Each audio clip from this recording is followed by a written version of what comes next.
Hostel के वो दिन. I was just watching the series Hostel Days and was laughing non-stop, remembering those beautiful golden days. For some reason मैं adamant थी कि hostel तो जाना ही है 12th के बाद. बस जिद पकड़ ली थी. तो जो कॉलेज मिला AI ट्रिपल ई से आई वेंट फॉर इट. कई बार लाइफ में यू जस्ट नो कि क्या चाहिए, पर क्यों और किस लिए का आंसर बाद में मिलता है.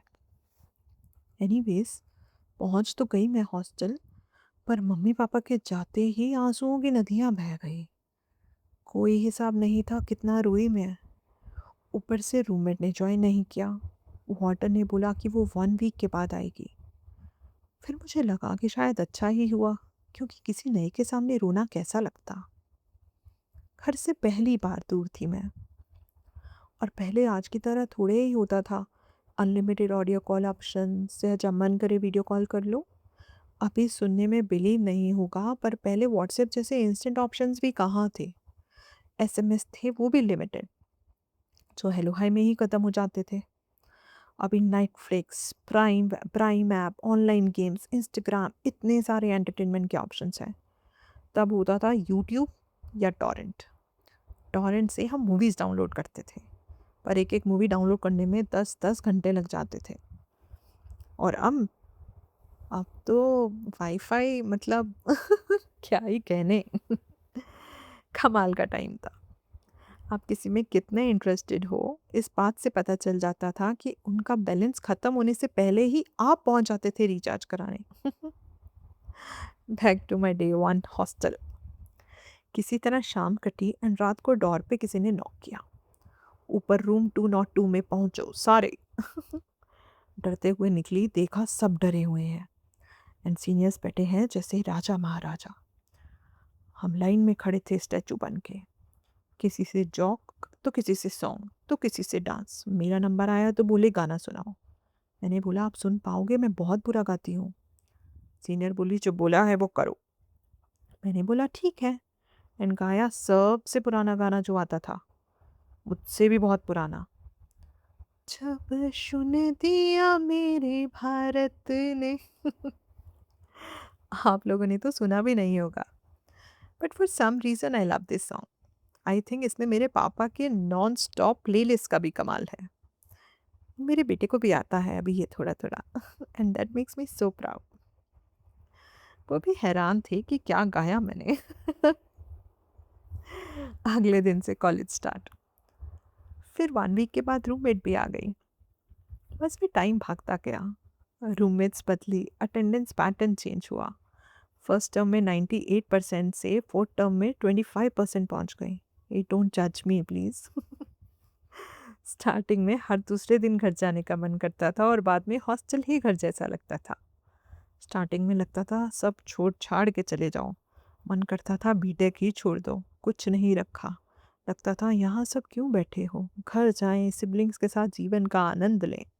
यहाँ वनवास लेके रह गए हैं. और बाद में फेस्टिवल से ज़्यादा कॉलेज की फ्रेशर पार्टी, हॉस्टल की fresher party and farewells important थे. और ऐसे नहीं कि कोई त्योहार हम ना मनाते हों.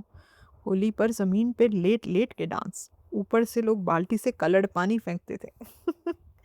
वी लव दैट नागिन डांस. दिवाली पे पटाखे अलाउड नहीं थे, तो चुपचाप से पटाखे जलाते थे. और बाद में वार्डन लाइन से क्लास लगाती थी सबकी. हॉस्टल का मेन्यू, ओह वो तो एक अलग ही टॉपिक था. मंडे को ब्रेड एंड एग, नहीं खाते तो बनाना ले लो. ट्यूसडे एंड वेंसडे को नथिंग इंटरेस्टिंग, डे बोर्डर्स के टिफ़िन का लुत्फ उठाओ. थर्सडे को डिनर में pulao and chutney, and Sunday तो दावत होती थी. कई बार मंडे की जगह संडे को घर से जाते ताकि लंच कर पाएँ. World famous rajma rice with bhalle. और क्या ही चाहिए. वरना बाकी दिन तो खाना खाने के बाद डिस्कशन चलती थी कि हमने आज कौन सी दाल खाई. इफ़ यू आर लकी तो आपने हॉस्टल एंड कॉलेज स्ट्राइक्स भी देखी होंगी एंड उनमें पार्टिसिपेट भी किया होगा. गजब मज़ा आता था. सबको पता था 4 दिन बाद everything would be back to normal.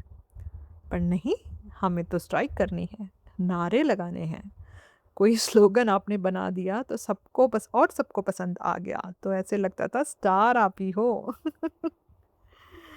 Iron से हेयर स्ट्रेट करना, गर्मी में गीली चादर खिड़की पर लगाना, इलेक्ट्रिक केटल में नूडल्स या पुलाव बनाना, चुपचाप से डे बोर्डिंग फ्रेंड्स को हॉस्टल में घुसाना, बंक मार के रूम में सोना, मूवी से लेट होने पे नए नए बहाने बनाना, हॉस्टल कंपाउंड में कट ऑफ टाइम के लास्ट सेकंड तक वॉक करना। क्या गजब वक्त था। आज सोचती हूँ बच्चों को एक बार ज़रूर भेजूंगी हॉस्टल, पर इट्स सो टफ अपने से दूर करना। आप रोज़ नहीं मिल सकते, नहीं देख सकते कि कैसे हैं, क्या कर रहे हैं। पता नहीं तो मम्मी पापा ने कैसे समझाया होगा खुद को, भाई बहन ने कितना मिस किया होगा, कितना डर लगता होगा ना हर सेकंड हमारे लेट आने पे। बट आई अंडरस्टैंड, हमें उड़ता देखने के लिए उन्हें स्पेस तो देना ही था। मैं भी दूंगी, hopefully. I will let them go live their own life, learn their lessons about people, about life, all while looking at them from a distance, calling them every day, even though they will ask me not to. Mummy क्या बार बार phone कर रहे हो। Hostel के वो दिन